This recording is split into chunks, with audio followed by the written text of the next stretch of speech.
നമ്മൾ എല്ലാവരും അനുഭവിക്കുന്ന ഒരു മാനസിക വികാരമാണ് ഉത്കണ്ഠ. എന്തിനും ഏതിനും നമുക്ക് ഉത്കണ്ഠയാണ്. എത്ര കണ്ട് പ്രതീക്ഷയുണ്ടോ അത്ര കണ്ട് ഉത്കണ്ഠയും കൂടും. എന്തെങ്കിലുമായി തീരണം, എന്തെങ്കിലും നേടിയെടുക്കണം എന്ന ചിന്തയിലാണ് ഓരോരുത്തരും മുന്നോട്ട് പോകുന്നത്. എന്നാൽ ആ പ്രതീക്ഷയ്ക്കനുസരിച്ച് ഉയരാൻ കഴിഞ്ഞില്ലെങ്കിൽ നമ്മൾ നിരാശയിലാകും.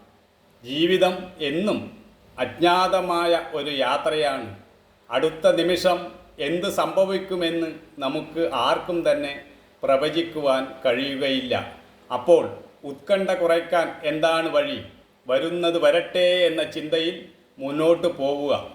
ഒരു വ്യക്തി എന്ന നിലയിൽ നമുക്ക് ഓരോരുത്തർക്കും നമ്മുടേതായ സവിശേഷതകളുണ്ട്, ഗുണദോഷങ്ങളുണ്ട്, ജയപരാജയങ്ങളുണ്ട്, മാനാപമാനങ്ങളുണ്ട്. അതിനെയെല്ലാം നമ്മൾ തന്നെ ഉത്തരവാദിത്തത്തോടുകൂടി വിവേകത്തോടുകൂടി പരിഹരിക്കേണ്ടതാണ്. അല്ലാതെ മറ്റ് യാതൊരു വഴിയുമില്ല.